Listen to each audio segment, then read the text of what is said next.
यदि तुला राशि के होकर के चंद्रमा, यदि तुला राशि के होकर के चंद्रमा अगर केंद्र में बैठते हैं, लग्न भाव में बैठते हैं, तो कैसे फल देते हैं। तो तुला राशि के चंद्रमा दसम भाव के स्वामी होकर बैठते हैं। यहाँ पर दशम में 4, 5, 6, 7, 8, 9, 10, 11, 12, 1, 2, 3। यहाँ पर चंद्रमा की स्थिति नीचाभिलाषी होता है, परंतु चंद्रमा यहाँ पर दसम भाव का स्वामी भी है। यदि दसम भाव का स्वामी लग्न में बैठता है तो राजयोग प्रदान करता है। और लग्नेश के साथ में इनका क्या संबंध है, तो लग्नेश को चंद्रमा मित्र मानते हैं। अब राज्य भाव का या दसम भाव का, कार्य भाव का स्वामी लग्न को क्या मानता है, लग्न को मदद करना चाहता है या नहीं चाहता है। तो यह लग्न को मदद करना चाहते हैं, लग्न में ही बैठ के, क्योंकि चंद्रमा शुक्र को शत्रु तो मानते ही नहीं। और कौन सा व्यक्ति सुख नहीं करना चाहता।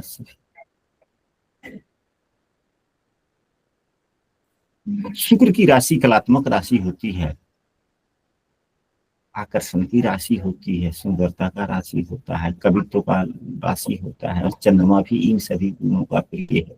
इसलिए जातक को हम कह सकते हैं कि कवि हो सकता है, कला संगीत इत्यादि का जानकार हो सकता है, या उसके प्रति उसका रुझान हो सकता है।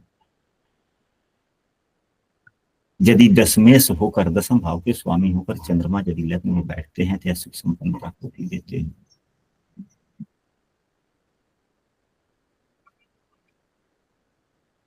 ऐसा जातक जो तुला राशि के होकर के चंद्रमा यदि लग्न में होते हैं, वैसे व्यक्ति की आंखें बड़ी सुंदर होती है,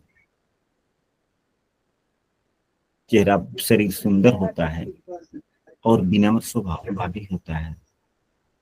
अब यहाँ पर चंद्रमा के साथ में अन्य ग्रहों की युति का फल पर हम लोग चर्चा करते हैं कि चंद्रमा के साथ अन्य ग्रहों की युति कैसे फल देते हैं।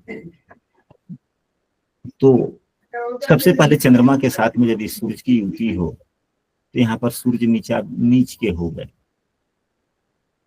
सूर्यदेव 11वें भाव के भी, आय भाव के भी स्वामी हैं। यहाँ पर दसम और एकादश भाव के स्वामी की युति हो गई।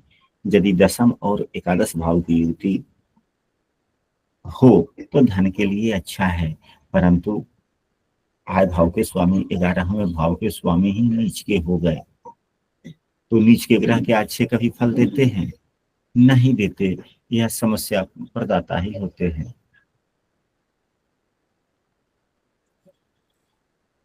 जब भी कुंडली में सूर्यदेव चाहे किसी भी भाव में हो, तो सरकारी नौकरी मिलने में काफी समस्याएं होती है,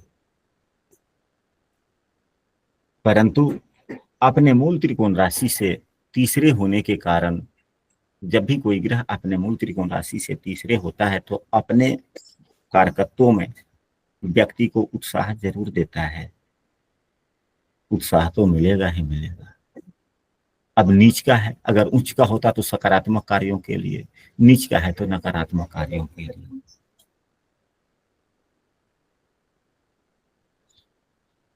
अगर यहीं मंगल देव की युति हो जाए, चंद्रमा एवं मंगल की युति हो जाए, तो बहुत ही अच्छा योग हो जाता है। यह चंद्र मंगल योग बड़ी लाभकारी हो जाती है, आय के लिए भी, धन के लिए भी, संपन्नता के लिए भी ठीक ठाक है।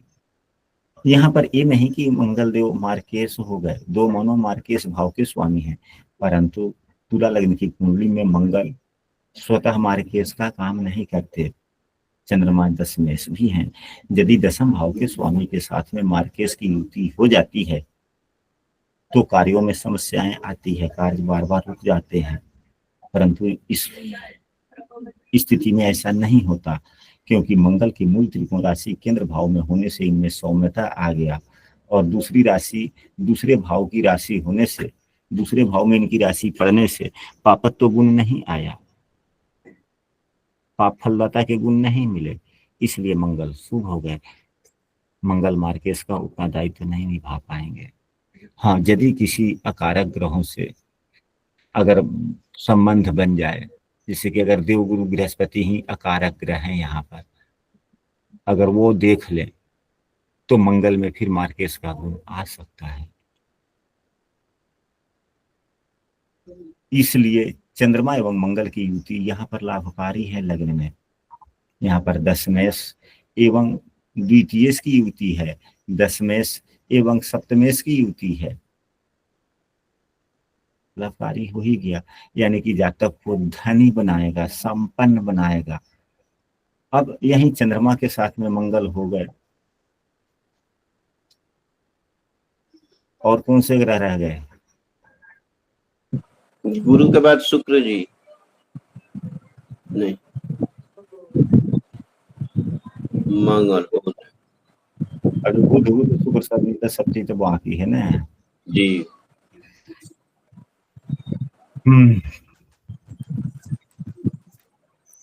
अगर यहीं पे चंद्रमा के साथ अगर बुध देव की युति हो जाए तो क्या होगा? यहाँ चंद्रमा भी नीचाभिलाषी है, बुध देव नवम भाव एवं 12वें भाव के स्वामी हैं। 12वां भाव में बुध देव की मूल त्रिकोण राशि है। यहाँ पर दशमेश एवं द्वादशेश की युति हो गई। दशमेश एवं नवम भाव के स्वामी की युति नहीं, हालांकि नवम भाव के भी स्वामी हैं, लेकिन कोई भी ग्रह अपने मूल त्रिकोण राशि का थोड़ा ज्यादा ही फल दे देता है। लेकिन यह भी कह सकते हैं क्योंकि 12वें भाव के स्वामी 12वें भाव में यदि किसी भी ग्रह की राशि है, अगर उसकी दूसरी राशि किसी दूसरे भाव में है तो उसका फल देता है। तो यह नवम भाव का फल देगा इस नियम के अनुसार। नवमेश एवं दशमेश की युति हुई, परंतु यह भी नियम है कि कोई भी ग्रह अपने मूल त्रिकोण राशि का ज्यादा फल देता है तब तो फिर 12वां भाव हो गया। यहाँ पर नियम अपने आप में दोनों में बात है। अब यह देखना है कि प्रभावित कौन सा भाव ज्यादा खराब हो रहा है। अगर कौन सा भाव शुभ दृष्ट है, अगर यही 12वां भाव में यहाँ नीच के ग्रह हो गए तो क्या हो गया? यह भाव ज्यादा खराब हो गया। तो फिर बुध देव 12वें भाव के गुण धर्म को अपना लेंगे, क्योंकि बुध देव अमल करने वाले ग्रह हैं, सीखने वाले ग्रह हैं, वह देखकर अनुसरण करने वाले ग्रह हैं। या अगर नवम भाव ही मजबूत हो जाए, शुभ युक्त हो जाए या शुभ दृष्ट हो जाए, तो मतलब दोनों में जो अच्छा होगा, जो बलवान हो जाए, उसके आधार पर इनकी युति को लेना चाहिए। हम ऐसे कह सकते हैं कि यह मिश्रित प्रभाव का हो गया। जातक का निर्णय हमेशा अच्छा नहीं हो पाएगा। स्वयं के निर्णय पर यदि आचरण करेगा तो वह उतना अच्छा फल नहीं देगा। जातक को कोई भी काम करने से पहले यदि चंद्रमा बुध की युति अगर तुला लग्न की कुंडली में, तुला राशि में, लग्न भाव में ही हो, तो व्यक्ति को अपने निर्णय करने से पूर्व हमेशा अपने गुरुजनों, अपने अग्रजों, अपने माता पिता से जरूर सुझाव सलाह लेना चाहिए। अब यदि यहीं पे देवगुरु बृहस्पति हो जाए तो क्या हो सकता है? यदि देवगुरु बृहस्पति के साथ में अगर युति हो जाए तो यहाँ पर किस किस भाव के स्वामी हो गए? देवगुरु बृहस्पति तीसरे भाव के स्वामी एवं छठे भाव के भी स्वामी हैं। तो दशमेश का तीसरे भाव के स्वामी के साथ में युति या छठे भाव के स्वामी के साथ में युति अच्छा नहीं माना जाता। किसी भी शुभ भाव के स्वामी की युति अशुभ भाव के स्वामी के साथ अच्छा नहीं माना जाता। यहाँ पर बृहस्पति देवगुरु बृहस्पति अशुभ फल प्रदाता है, इसलिए जातक के साहस उत्साह में कमी आएगी। एवं यह पंचम भाव से, यहाँ पर जो युति हुआ पंचम भाव से नवम भाव में भी है। पंचम भाव संतान का है एवं पंचम से नवम भाव लग्न हो गया, और कुंडली का अकारक ग्रह संतान प्रदाता भी ग्रह है। तो संतान प्रदाता ग्रह अकारक होकर के संतान भाव से भाग्य भाव में बैठ गया, वो भी संतान भाव के छठे भाव के स्वामी के साथ। कैसा योग बनाए संतान के लिए? आप सभी इस बात पर चर्चा करें, समझें कि हम कहना क्या चाहते हैं। हम ये कहना चाहते हैं कि संतान भाव से नौवें भाव में जो पंचम भाव का जो नौवां भाव लग्न होता है, तो प्रथम संतान का भाग्य भाव यह हुआ। तो प्रथम संतान के भाग्य भाव में आपके कुंडली का अकारक ग्रह बैठा, जो खुद संतति कारक ग्रह है, एवं संतान भाव से छठे भाव के स्वामी के साथ में युक्त होकर बैठ गया, या संतान से किस प्रकार का फल देगा, अच्छा या बुरा?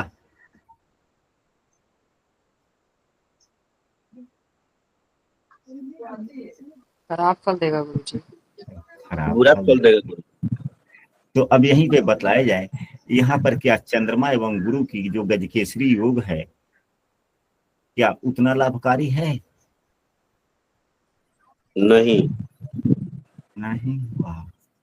तो अब देखा जाए, भावेशों के आधार पर गुण धर्मों का अवलोकन करते हुए हम सबों को अध्ययन करना चाहिए, जैसे एक राशि के बाद। अब इसके बाद में चलते हैं, देवगुरु बृहस्पति हो गए, अब शुक्रदेव की चर्चा करते हैं कि शुक्रदेव कैसे फल देते हैं। तो यदि शुक्रदेव हो तो शुक्रदेव क्या है, लग्नेश है। जब लग्नेश के ही साथ चंद्रमा हो जाएगा, लग्नेश को अष्टमेश का दोष नहीं लगता, यहाँ पर शुक्रदेव अष्टमेश एवं लग्नेश दोनों है, तो शुक्रदेव लग्नेश होकर के बैठ गए। तो जब लग्नेश एवं दशमेश की युति हो जाए, तब तो यह बहुत ही उत्तम हो गया, बहुत ही अच्छा हो गया, हर प्रकार से सुख संपन्नताओं को देने वाला हुआ। अब यदि शनि देव से युति हो जाए तो क्या हो जाए, तो फिर तो चर्चा ही नहीं करना ना। तुला लग्न की कुंडली में शनि देव योगकारक ग्रह होते हैं, अति योगकारक कहिए, शुभाग्रह का काम करते हैं और अपने उच्च राशि में हो गए। जो योगकारक ग्रह है वह अपने उच्च राशि में दशमेश के साथ में बैठा हुआ हो, यह अपने आप में उत्तम योग है। साथ में सस योग भी बना पंच महापुरुष योग का, तो इनके गुणों का बखान किया जा सकता है क्या? शुभ फलों का नहीं किया जा सकता, काफी शुभ फल मिल सकते हैं।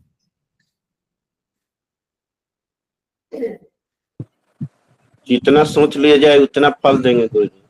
अच्छा फल। हाँ, अगर यही तुला लग्न में अगर चंद्रमा के साथ में राहु केतु हो,